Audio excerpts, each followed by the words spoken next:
All right, y'all, we back with another reaction right here on ABP Reactions, and right now we are finna witness the homicide of a beloved YouTuber. Let's watch. Please don't want to look. I don't want to look. Car is mangled.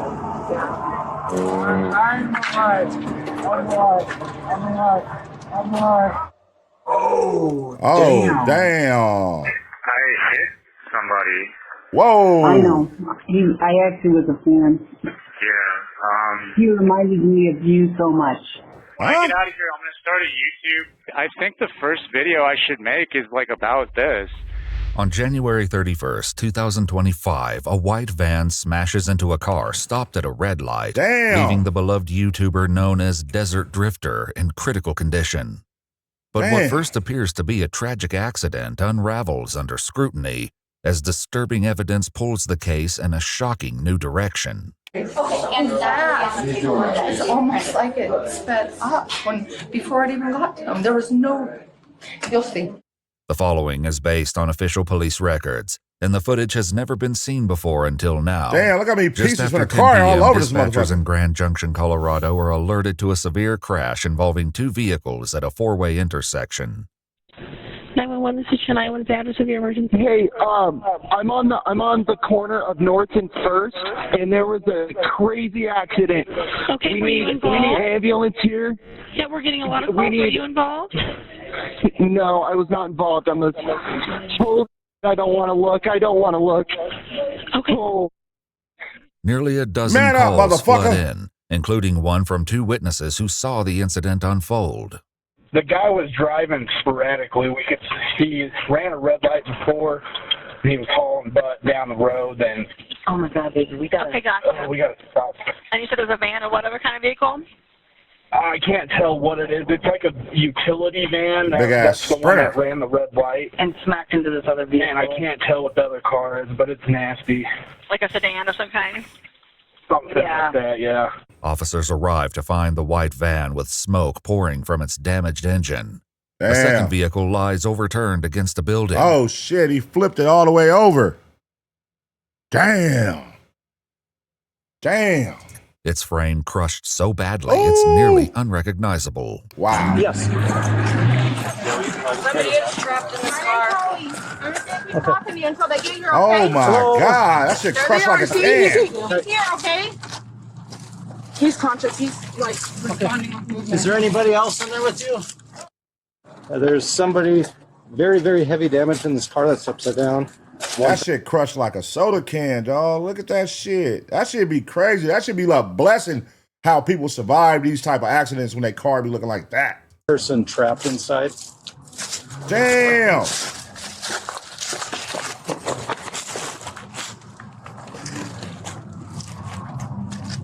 How the hell?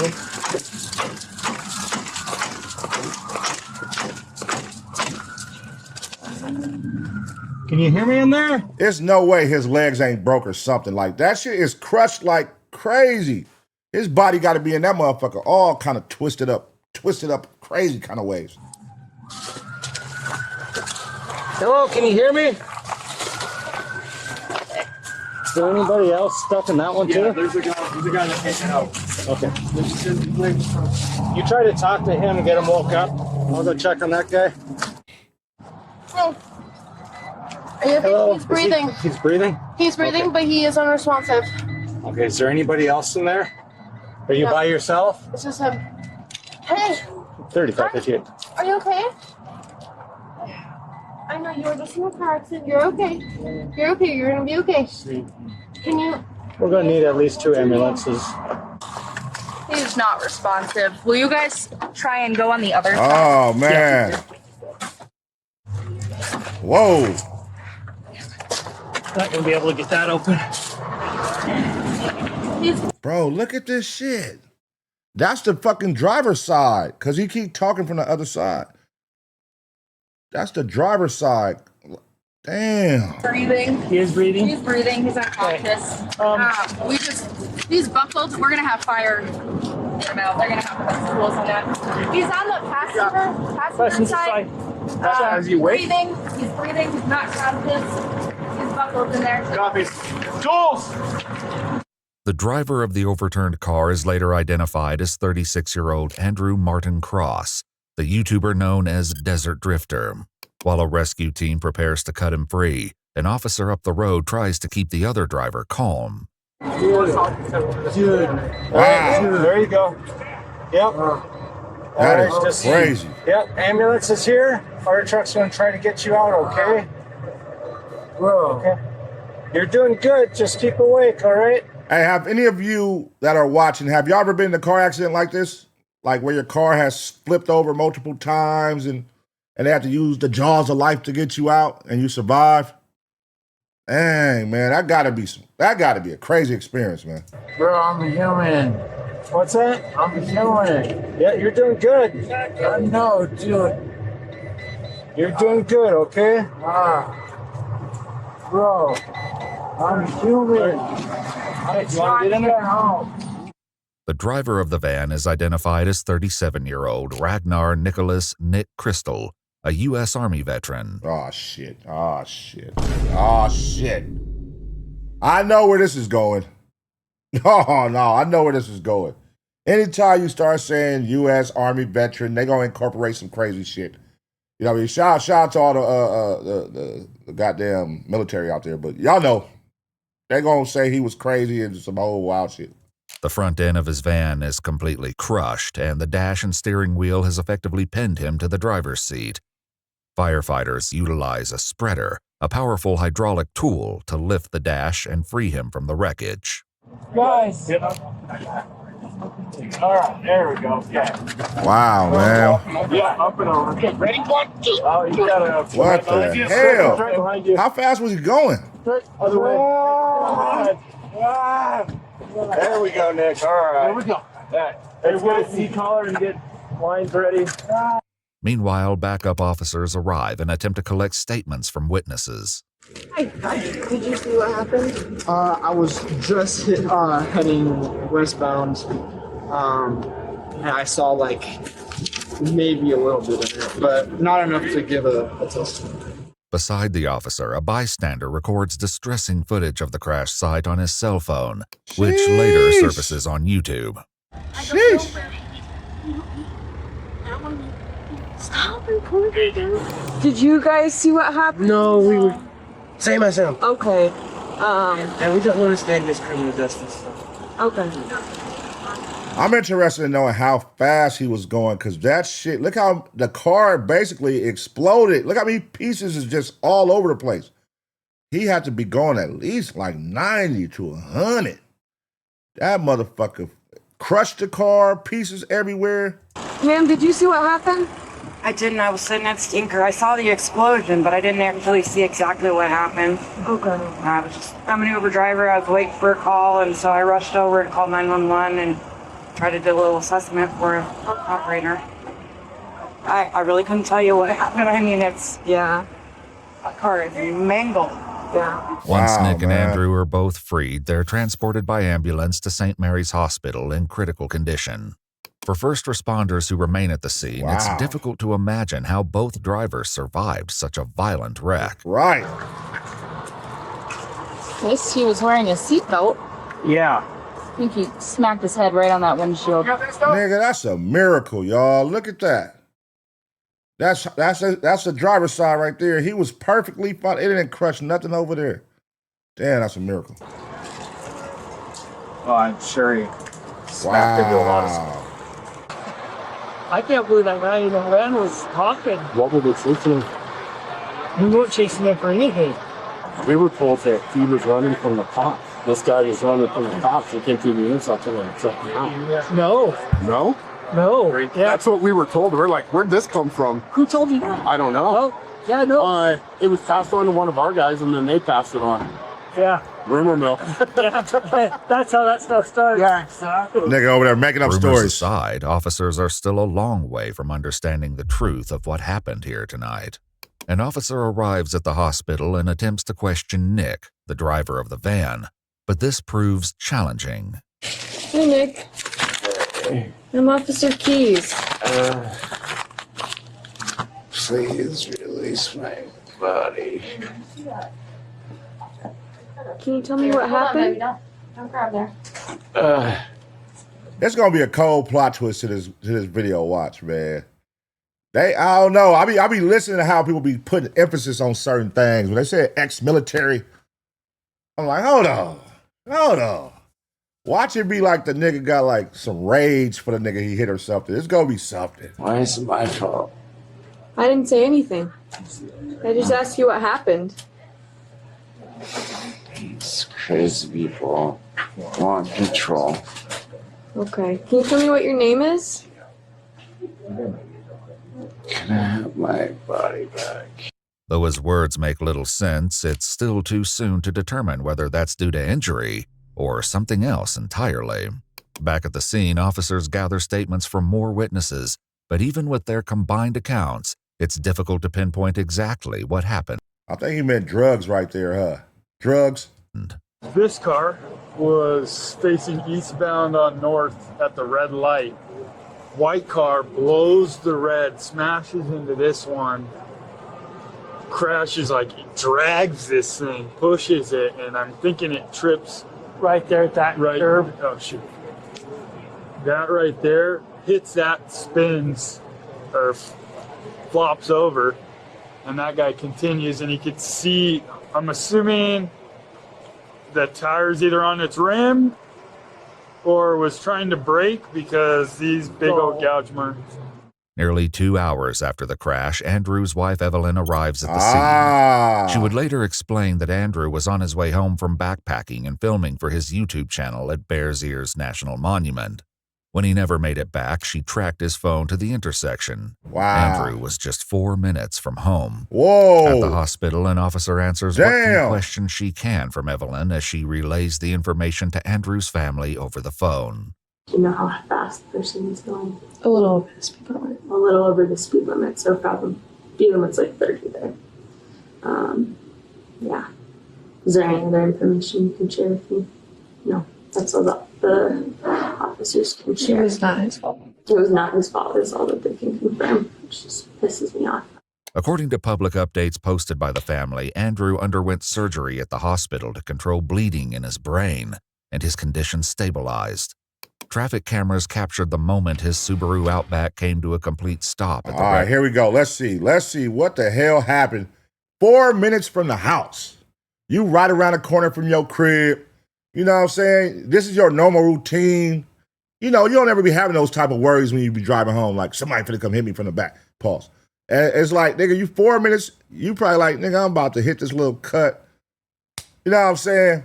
You probably thinking about what you finna do when you walk in the house at this point.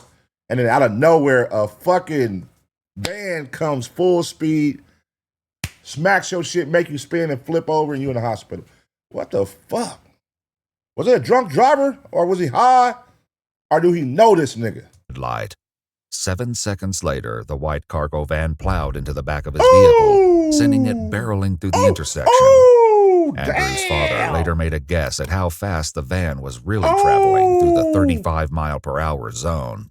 Am I out of the ballpark if I suspect that he was hit from the rear at something approaching 80 miles an hour? Yes, you'd be right on. However, these angles failed to capture the van in the crucial seconds before impact. Later, surveillance videos from nearby businesses, combined with recovered crash data, would paint a far clearer picture. We can just hope right now, and, hope the miracle happens and Andrew survives this. By February 6th, 1 week after the crash, Andrew's family shares an update. Though he has no spinal damage, a CT scan shows increased bleeding and several small strokes on the left side of his brain. He's kept under sedation to give his brain time to rest. Meanwhile, Nick is recovered enough to answer questions from investigators. Do you have a broken pelvis or something somebody was saying or something? Yeah, they had to cut open my stomach like C-section, and they had to cut down my leg just to get at my hip bone to jam it back into the socket. Is that a bone down there? I got stitches like with Jack from that Christmas movie. Oh, wow. So what's the last memory you have, like I said, before the crash? My gas pedal, the mat that's underneath it, I guess got stuck on it. I bent down to pick it off of it, and the next thing I know, I'm like, bam! and like all my stuff is flying around. I'm in like extreme pain, and for a freaking rug, dude. Do you believe that? Who's sold by that story? Do you believe that's what it was? A rug got stuck underneath the pedal. He went to reach for it, accelerate on the gas, smack the car. Who believes that? Would you believe that? What do you think really happened? Let's make early predictions in the chat. Let's go. That's crazy. I don't remember anything after crashing into them. Is that they were just stopped? Really? They were just stopped at a red light. So, yeah. How old are they? What? I can't answer that, but close to you, sir. Oh, for man. Yeah, it's a very sad situation for everybody involved. According to police records, technicians noted during the van's inspection that the accelerator pedal had been snapped off. After reviewing crime scene photos, the mat also appeared to be partially bent up on both sides after the wreck. While it is possible the mat became stuck, observations made by medical staff after Nick arrived at the hospital point to a more concerning possibility. What? Any drugs, alcohol, or any other distractions that night, sir? No, so since I don't have a phone and my leg was visibly out of my skin, I didn't know how to cope and wait. So I drank like a bunch of shots just. Shut the fuck up. No. Hell no. What? This nigga's a liar. Sitting in my vehicle just to try to mitigate with something I'm still struggling with right now. Okay. So are you talking after the crash? After, yeah. After the crash, you started drinking a bunch of shots. This nigga was unconscious when they came and got him. He said that he was drinking hella shots to take away the pain. Is crazy. This nigga's delusional. Yes. Oh, okay. Okay. All right. But nothing before. No, the pain was so freaking intense that it's like, and I knew I didn't have a way to call you guys because I don't have a phone. Right. And so I was trying to do everything I can. Shut to up. Help You're me, lying. Help me. Come on, somebody call the cops. Please help me. And drink because how much pain I was in. Okay. During the van's inspection, a white trash bag was found containing numerous small bottles of alcoholic beverage containers that were either empty or nearly empty. The bag itself contained a dark brown liquid substance that smelled, quote, foul, such as vomit. Investigators would return to this subject later after obtaining his hospital records. Yeah. For now, investigators continue gathering evidence while monitoring Andrew's condition. On February 18th, his father shares that he's been taken off sedation and is breathing with minimal ventilator support. That's where we are. We'll keep you posted. No, please keep me 100% posted. Yeah. I know it is. I can't, like I said, I don't have a lot of words for your family right now. But I've been looking at my own son, honestly, a lot different. Man, hold on, man. We've never heard, out of all the reactions we done did, we have yet to hear somebody cause an accident, a near-death accident, and be the reason of the accident and say after they did it, after they hit the person, they started drinking after to get rid of the pain. That's the first. I've never even heard that in real life. Nobody ever used that excuse. I started drinking after. That's crazy. 16, going to be 17 soon, and every time he leaves the house now or anything driving, like, your family is, on my mind. And I'm sorry. So. Yeah, no, I appreciate it. Stop getting emotional, nigga. Andrew is still in the ICU on February 21st when Nick is finally discharged from a VA hospital.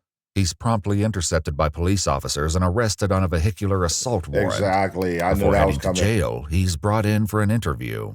How you doing, man? With all things considered, I think they're trying to keep me in a hospital to treat me as like a psychosis or like making something into something that's not. Oh, really? So I just wanted to come to you guys and face the music. Okay. Yeah, just get this part out of Sure, I get that. And so, as far as your injuries, it sounds like you can kind of walk now and stuff like that? I can't put weight on it, but I've gotten pretty good at hopping. Okay. So I'm just trying to get better. I'm glad you're doing okay and that you're going to heal up, brother. No, I appreciate it. The thing that bugged me the most was that guy's not quadriplegic and he's alive. Sure. Nick shares with the investigators that before crashing the van, he'd been living in it and was traveling toward the West Coast.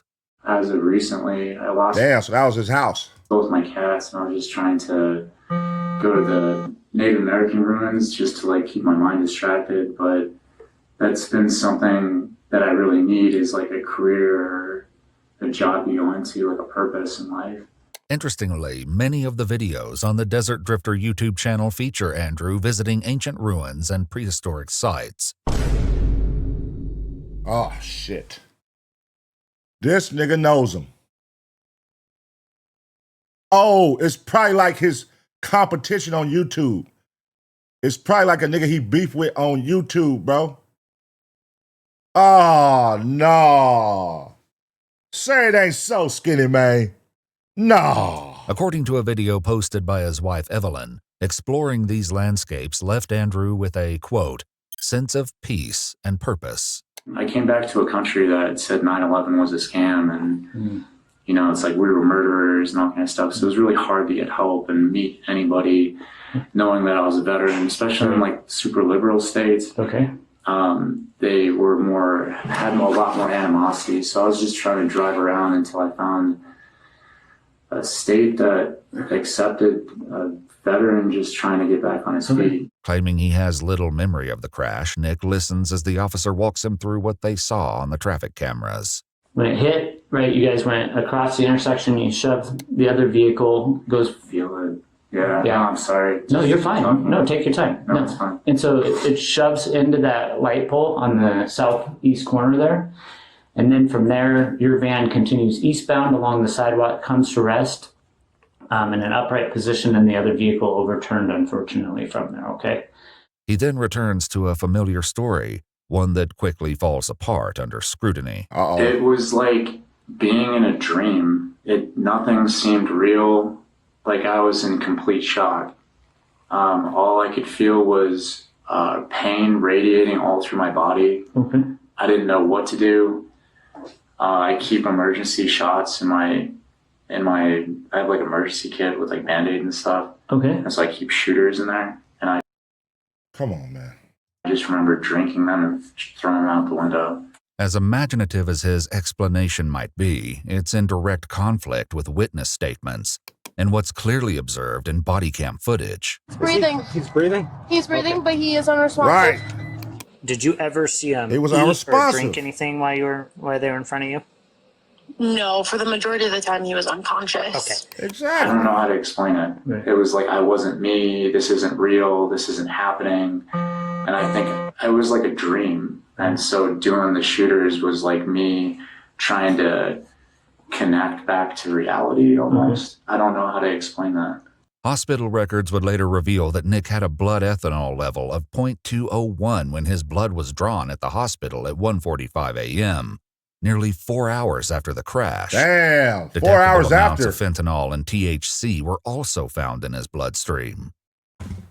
Nigga. Oh. So this nigga out here, straight addict behind the wheel. All right. I'm putting this shit together as we listen. How the fuck do you say you was going to the place that this nigga who's 4 minutes away from his house, he's nowhere near that place, is always at doing content? And you just so happen to hit the nigga who you said, I was going to this place to find closure or to get peace because I lost my cats. And the nigga you hit is a nigga that's always there filming content. There has to be a connection there. It just can't be by chance, man. You knew that nigga. You was taking it out on that nigga. You got drunk. You waited for that nigga. And you followed him home. And when he got to that light, plowed his ass. That just the whole way the car looked, how it was pushing the car, it was like somebody that wanted that nigga to die. It don't look like somebody that accidentally hit him. That was intentional. I'm calling it. Investigators also shared something with Andrew's father that has disturbing implications. We have a ready report. Do you know what that is? No. Report every drunk driver immediately. Oh. We have that from hours prior to the crash, out near the Palisade area. Okay. With that van. What? But that was quite a few hours prior, but had already reported that they were possibly, under the influence at that point. Have you ever gotten a DUI before or anything like that? 11 years ago. Oh, 11 years. Oh, quite a while ago. Wow. According to police records, Nick was arrested in February of 2014 and charged with DWI, aggravated DWI, and reckless endangerment. He was sentenced to 3 years of probation. However, the potential consequences this time could be far more severe given Andrew's condition.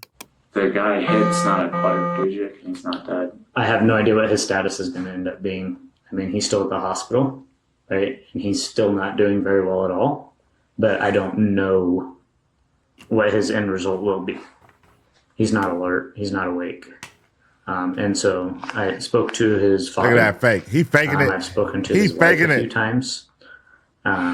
He faking and it. so we're just trying to put it all back together, what actually happened that night. The only thing, like I said, that I know for sure, based off of the video, is that he was just stopped at a red light when you hit the back of his vehicle. Maybe this thing has changed the course of what your purpose looks like. I don't think I would have ever forgiven myself. I think this probably is what needed to happen. Even if this incident changes the course of Nick's life for the better, Andrew's father would likely disagree that it was worth the cost of what happened to his son. How are you doing? I can't imagine. It's not. It's messed up. Like it should not happen. No, it should never have happened.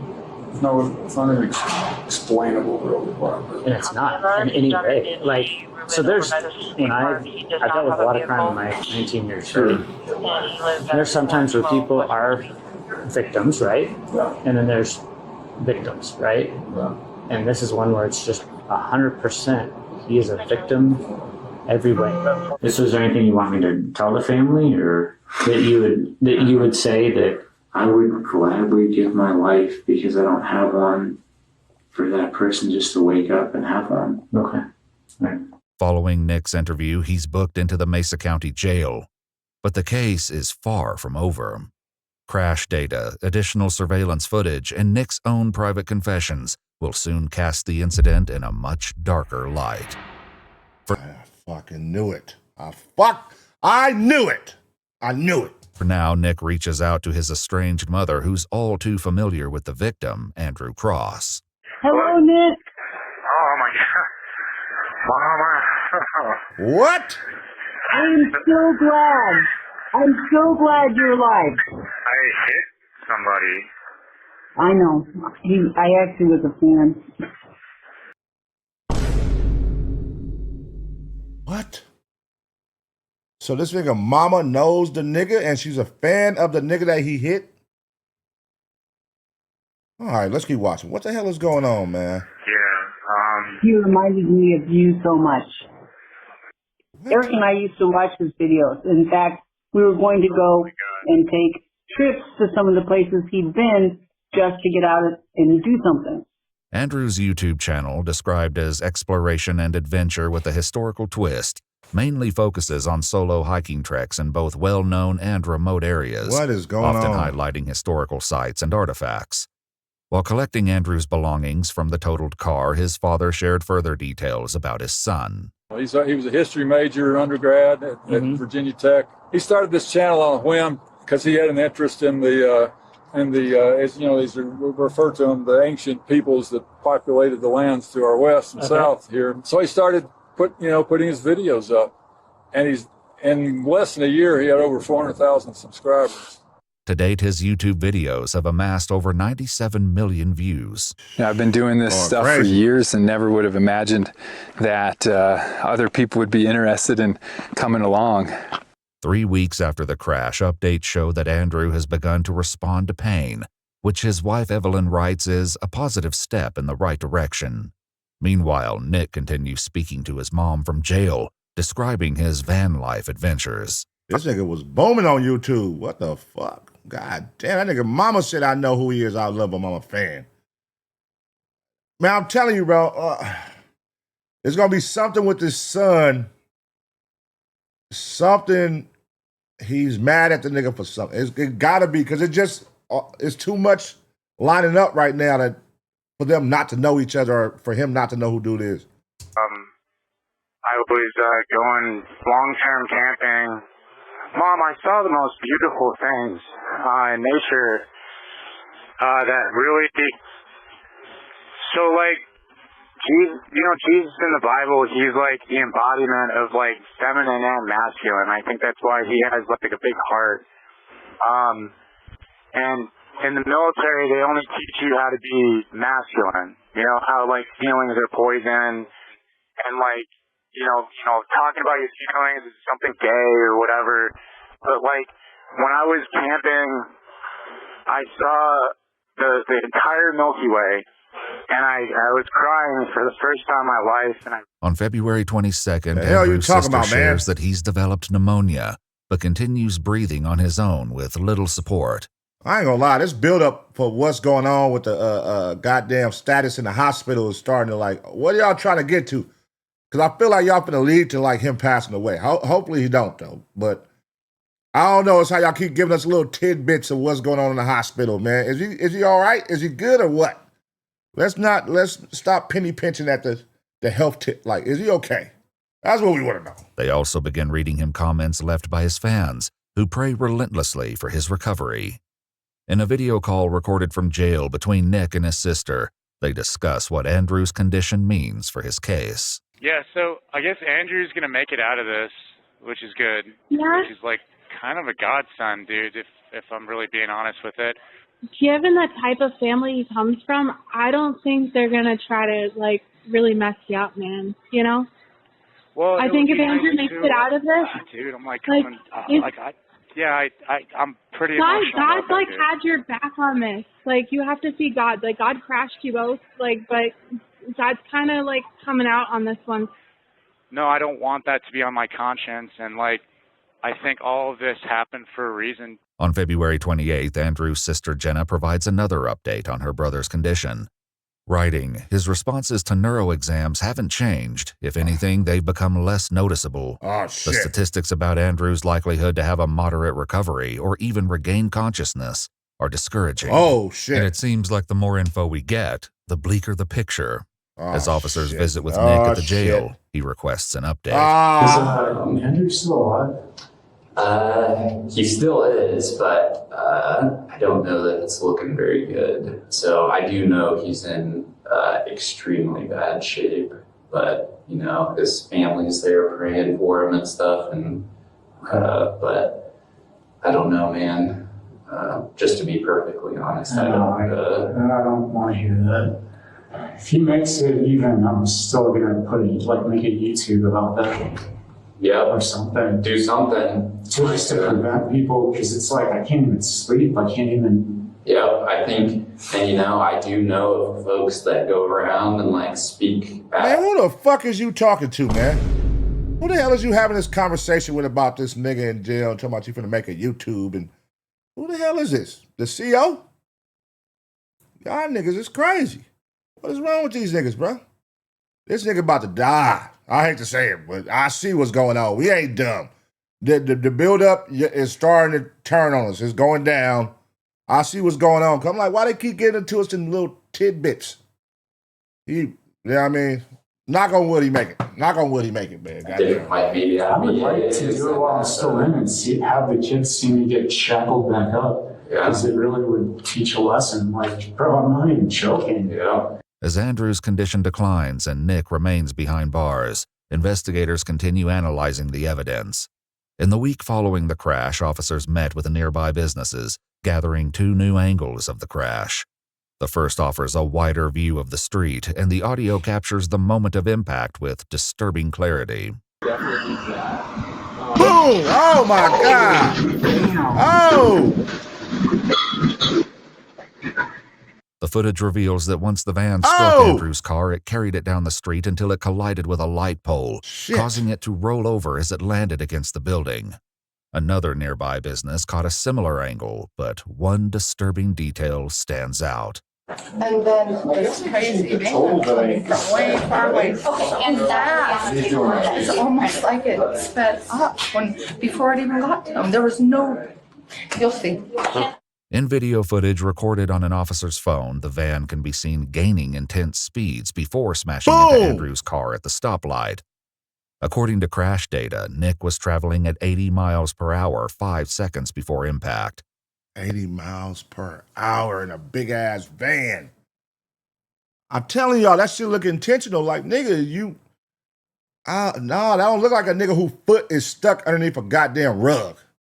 You know what I'm saying? Like, the van gonna be swerving. If you reaching for a rug, it ain't gonna be driving that perfect, that fast. Like, that's somebody with 2 hands on the wheel. That's somebody that, nigga, they guiding that motherfucker. If I'm reaching for my goddamn rug, this van gonna be doing shit like this. Swerving at least. It's gonna show swerving.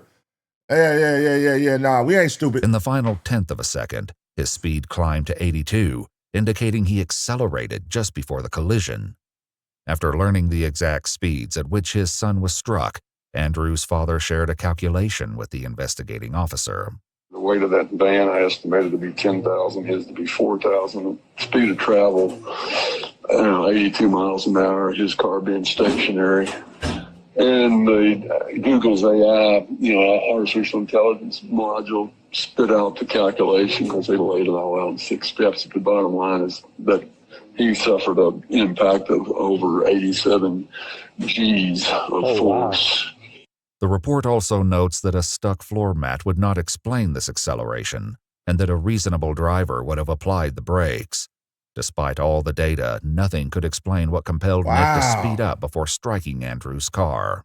I've been through some tough stuff, dude, and I didn't have a means to react because I have insecurity issues and PTSD, this kind of and so, I don't know if my subconscious took over that night as, There we go. PTSD. That military shit. I tell you, they put an emphasis on our military in the beginning. Anytime they say somebody was in the military, that means he's going to use that PTSD card. Dr. Jekyll and Mr. Hyde, but, I don't remember anything, Gemini. dude. Yeah, I'm tired of even hearing that because of who was targeting me for so. No, it's fine. It's hilarious. While it's unclear exactly who Nick believes was targeting him, he spoke further on the topic with his mother. There's some YouTuber bragging to the internet saying she was hacking my phone. It was a pretty traumatic 7 years ever since meeting Ross. What? And instead of doing hard drugs and becoming a criminal, I did everything I could to keep my sanity. And what happened with Andrew was a complete mistake. I never intended that to happen. Dude, I was on the phone with the government, and I was accurately pointing out their emotions on a phone as they felt them, even reading their minds. Dude, I became such a controversy that there's thousands of people on the internet that were calling me the beast from the Bible, dude. And while discussing the crash with his mother, a crucial detail in Nick's story suddenly changes. Hold on, Nick. What the fuck are you starting to talk about, man? You starting to scare me, Nick. You starting to scare me, bro. What the fuck are you talking about, bro? You starting to get loopy on us, bro. You starting to get loopy on us, homie.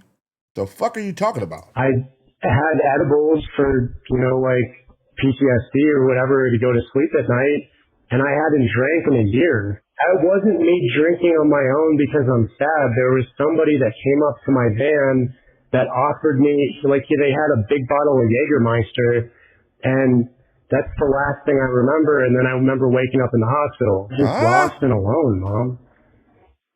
So now you're admitted to being drunk. Okay.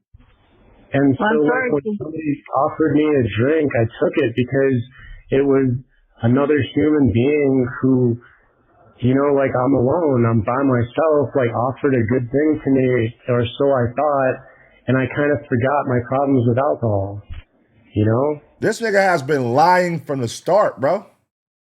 Really go back to when he first got just starting. Oh, I was drunk. Well, no, I started drinking after. I started calling for help after I hit him. I was yelling, somebody help me. And the pain was so excruciating, I started taking shots. The whole time he was unconscious. The beginning of the video when they walked up, he was unconscious, but he's breathing. He's been lying from the moment he sat down, and now he's getting in jail and getting on his phone, and now he's lying even more. Nah, nigga, you know who this nigga is. You followed him, and you purposely hit this nigga. Your life is in shambles. You was trying to kill him and kill yourself, nigga. That's what it was. Yep, Bitch. I do. I do. But now I get it. In a cruel twist of irony, Andrew's father shared that his son once worked with a group that provides support for struggling adults, including those who are suffering from PTSD. Oh, shit. They're in Utah. Another nearby, connection. Then they're an outdoor, you know, registered or whatever you have to be, accredited outdoor therapy program for people with primarily drug addictions they're trying to kick, but also some alcohol. I have a lot of people in my life that love me, but I didn't love myself, and I couldn't forgive myself for everything that I didn't want to talk about, and it kind of ended up like this. Okay. Another connection made. You guys are right. You're right about everything. I didn't know how to open up to you guys. I didn't know how to talk to you. And it was better to drown my problems in probably every bottle I ever drank alone by myself with no friends. But I think this kind of needed to happen because the last time we ever talked was when I got my first DWI. Yeah. And I think it's ironic. The only thing that I want is for that guy that I've hit to make it through. All right. Early predictions. Do y'all think he knows Andrew? He's acting like he don't.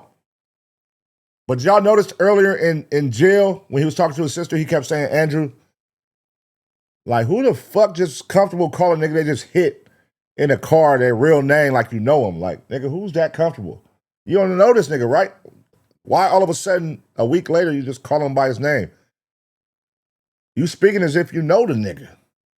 I think he knows him. And then the dad just said he helps, you know, drugs and alcohol abusers who have PTSD. That fits the description of this guy, of Nick. Maybe they had an encounter. Maybe Nick was booted out the program. Whatever that program Andrew was in, Nick was booted out, and he was holding a grudge with Andrew. Come on, man. The Big Uno's cooking. Woo! I'm cooking right now. Yeah. We're going to put this shit together, y'all. As he continues sharing with his sister, Nick reveals the plans for his own future. There were so many thousands of people demanding that I got a gift, and they couldn't figure out where it came from, whether it was a brain injury or like somebody's looking over me. And I think all of this needed to happen. And like, I have an idea of what I want to do when I get out. Like maybe to make a YouTube, but I wanted to make tents and sell them because I kind of got into sewing. But like, just to travel with that message too, you know, like just have like, you know, free coffee and be like, hey, if you don't buy anything, I've been lonely for a long time and I admit it, you know, and it would be good to just have coffee with somebody. But if you want to buy my stuff, that's cool too. You're a multifaceted person. I can't see you saying to one Nick. Like Gemini. Well, then help me make it and then be a part of the channel. You know what I'm saying? Oh, the channel? You worried about YouTube, nigga? Like, why not? Yeah. That'd be really cool. And I think the first video I should make is like about this. But while Nick dreams of a future in the spotlight. What? You talking about making now you want to make a YouTube channel? Just like Andrew? You want to be Andrew, nigga. You killed him because you want to be him. That's what it is. Andrew continues to decline. On March 2nd, 1 month following the crash, Andrew's sister announces the family's difficult decision to remove him from life support, following multiple strokes affecting important parts of his brain. She writes, "We know that a life dependent on machines is not what Andrew wants." Wow. It had to be exactly this way. It had to be a guy that you would have loved. You know, like, if it had just been some schmuck, like, maybe this wouldn't have hit so heavy, but, like, he's a good dude, man. Like, Dude, I was in court. Wait, what did she just say? A dude that you love. So she just confirmed that he knows him. And like when they didn't know if he was going to make it or not, and they said like his wife, like we left her voicemails and we might need to push this. I'm trying not to go there, but like, rest in peace to that man. Rest in peace, Andrew. I've cried all through court, dude. On March 4th, 2025, 36-year-old Andrew Martin Cross passed away in the company of his wife, family, and friends. Damn. Rest in peace, Andrew, man. Rest in peace, Andrew. Damn. All right. All right. I'm telling y'all, man, it seemed like Nick wants to be, bruh. He knows, bruh, personally. This was intentional. This was planned. He hates his life. He hate his life, and he hate that Andrew loved his life, how he loved his life, and that everybody around him, his mom is a fan, his sister knows him, everybody knows him, but you don't, nigga. But your sister just confirmed you do. See? This is getting crazy. Before his death, Andrew's best friend and dad tirelessly dug through the wreckage of Andrew's car to find his camera in the hopes of salvaging his footage. Right? He's got a camera that's on a pole that he does a lot of filming with. Yeah. And wait a minute here. He uses that one. Yeah, he uses that. Do you know what it looks like? Yeah, it looks like your body cam. Kind of. On a stick? On a stick. Yeah. Well, the interesting thing is we found in that van earlier, and I wonder if when they were scooping things, if they threw it in there. Probably. Oh, yeah. So wait, just a minute. Let me go over there. Let me see. They're missing a 3D camera, and they're describing it as that one that we saw here, John. Wait a minute. What the fuck is going on? So they found his camera in a nigga's van? That 3D one? Yeah, cool. I think I got it, John. Wow. Yeah. Is that his? That's awesome. Yeah, that's his. Wow. Heck yeah. That's great. Thanks, guys. Yeah. Miraculously, the equipment was still functioning enough to download the footage. Evelyn uploaded the final adventure of her husband to his YouTube channel in October of 2025. Nothing but shenanigans, my friends. I'm glad you were with me. I could feel your presence. As Nick faces upgraded charges in the wake of Andrew's death, he recalls a near-death experience in which he was given an unexpected warning.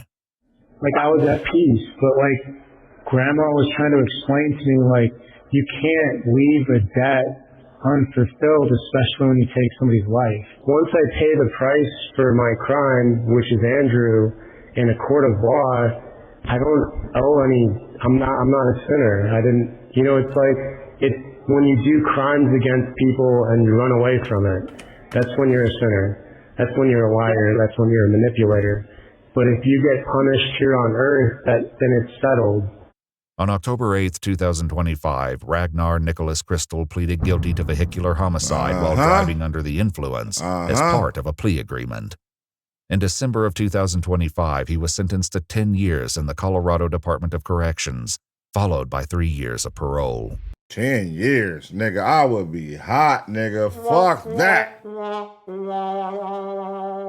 10 years, I would be hot. Nigga, you just killed my brother, my father. Yeah, this is her husband. Like, 10 years, nigga?